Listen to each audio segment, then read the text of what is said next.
And later on, to continue with the labeling, is at maybe about 4 or 5 years after that, I met somebody and fell in love with this person and decided to spend my life with this person. Or I thought spend my life with this person. But this person happened to be another woman. And I can tell you that at that time, I didn't know. I mean, I had never been in a relationship with another woman up to then. It had only been men. These feelings came up and I just went through with them for whatever reason. And apparently society labels same-sex couples as being gay. So I had another label on, which that label, I can tell you, is a pretty strong one in our society and still continues to be, even though there has been some major breakthrough. So what is being gay, raising a black child and not amounting to anything? What can that do to a human being? Well, I can tell you what it did to me. It pretty much just ran my whole life, and I allowed it to.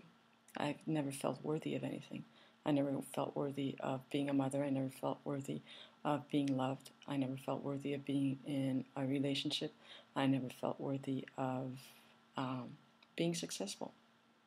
So a year or so into this relationship, I just decided that I was going to hand over most of the responsibility of raising my son to this other woman, and that I was going to concentrate on my my career.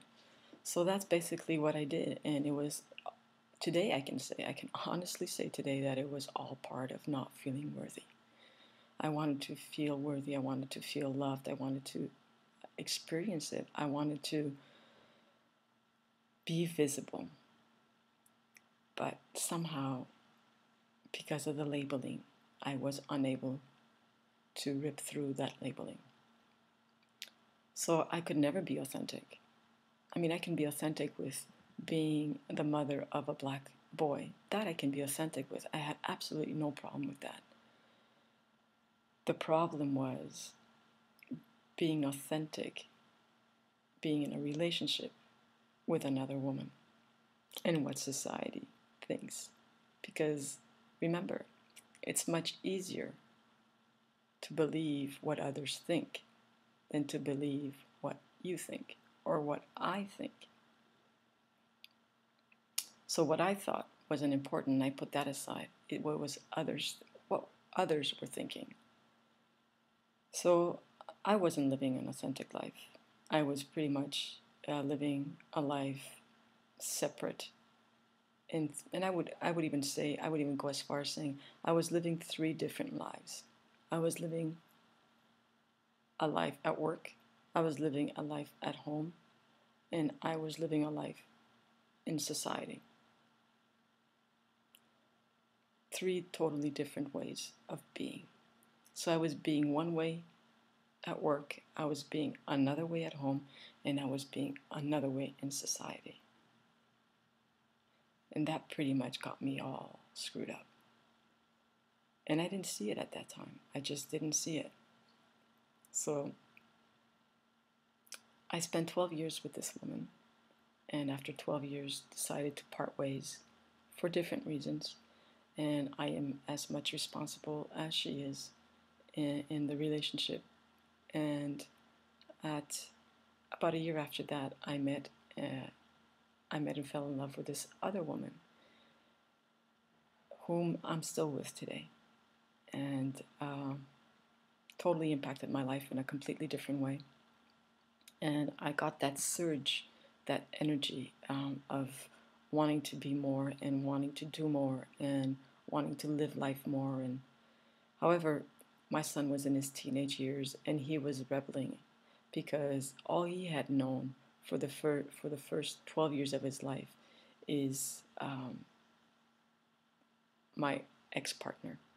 He had been raised by her, and when we parted ways, her pain was too big and decided that she wanted to cut all ties. So she cut all ties with him. At the same time, she cut all ties with me. And that really caused him to go into a tailspin, a downward tailspin. And he pretty much rebelled out, and through from the age of 15, I say, to the age about 20 or so, they weren't very easy years. And it took a toll on me because I allowed it to take a toll. Because I didn't go out and reach out for help. I didn't ask for help. I wanted to do this on my own because I wasn't worthy. I wasn't going to amount to anything. So what's the use of going to go out and get help? It wasn't going to change anything, right? It was still going to be the same. So I did get help for my son, though, but I never got help for myself. And he came out of it, and he's a wonderful young man today. But however, I put myself aside, and there was nothing wrong with me, so I just kept on going. But somehow, divine intervention, I call it. Somehow, divine intervention came up.